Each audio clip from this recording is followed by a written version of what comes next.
Racing to the 2020 Breeders' Cup, and we're just over a month away now. Here's your Breeders' Cup update for Monday, October the 5th. As we get ready for a couple of divisions that are starting to take shape, let's recap what happened on Saturday. It was the Preakness Stakes, and the filly Swiss Skydiver defeated Authentic, which right now we're looking at about a 12-horse field for the Breeders' Cup Classic. And Swiss Skydiver is one of those 12 horses under consideration. Now, the trainer is saying they're going to look at both options, Ken McPeak.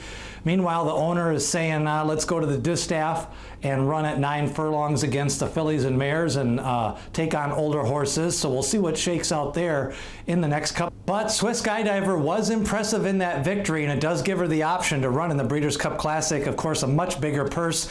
Right now, the European bookmakers have booked it out as the following: Improbable at 3-1, and then you've got a bunch of 6-1s and 5-1s, led by Maximum Security at 6-1, Authentic at 5-1, Tis the Law at 5-1, and Swiss Skydiver has been placed at between 5 and 6-1. Those are the main contenders, and then Tom's de Tot is right there at about 7-1 to 8-1, and then you've got some other horses still under consideration. Tacitus runs this Saturday in the Jockey Club Gold Cup. You've got a horse like Code of Honor, who ran last Saturday in the Kelso. He ran second.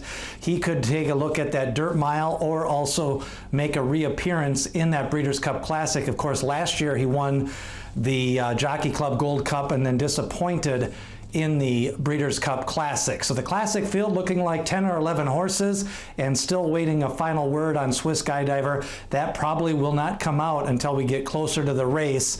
Meanwhile, in the Distaff division, it was Valiant picking up the victory in the Spinster Stakes. She's now 6 for 8. Disappointing effort by She's a Daredevil after that big Kentucky Oaks victory. Took on the older fillies and mares and kind of collapsed down the stretch.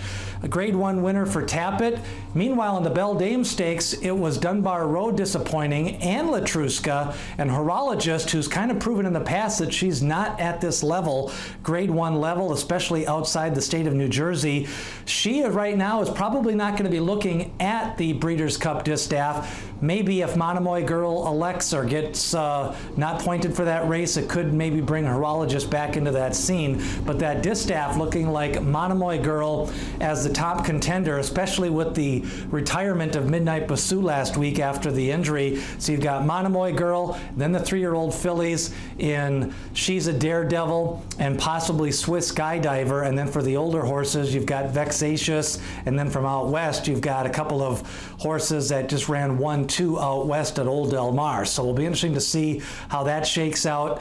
I think Monomoy Girl looking like the prohibitive favorite in the Distaff. Meanwhile, in the sprint, it was a nice win over older horses for Frank's Rocket. 4 straight stakes wins. She's gotten some good trips in those races, but her last 2 races have been fast, and Frank's Rocket now has got a couple of options. Is she going to go in the filly and mare sprint and take on a horse like Amin and Serengeti Empress, or does she take on the boys at 6 furlongs? I personally think the 6 furlong distance is better, because we don't really know the status yet of Yupan, who's a 3-year-old, been beaten up on some weaker fields. I'm not so sure how good he is. And then you've got Vacoma, who's eligible for both the sprint and the dirt mile.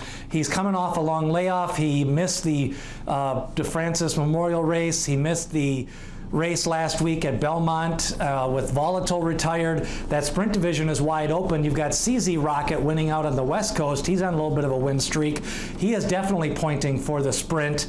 And you've also got some older horses from out west. Of course, McKenzie, it looks like he's retired. He hasn't had any workouts or anything, so we'll see how he shakes out. So 3 of those divisions starting to shake out. The sprint divisions for the filly and mare and the sprint. Then you've got the Distaff and the Classic, and then you've got that mile, which sometimes gets some of the horses from the sprint and the Classic. The ones that don't want to go 10 furlongs, they can cut back to that mile for the cheaper purse. So that's a look at your update for Monday, October the 5th. Where do you think the filly should run? Swiss Skydiver How about Vacoma? Do you think you'll see him in the dirt mile or the sprint? And then Frank's Rocket, should she take on the boys? That seems to be the popular thing to do. Let's see how it all shakes out in the next couple of weeks. Remember, hit subscribe, ring that bell for notifications. We do have a recap of the Preakness Stakes up, so you can watch that.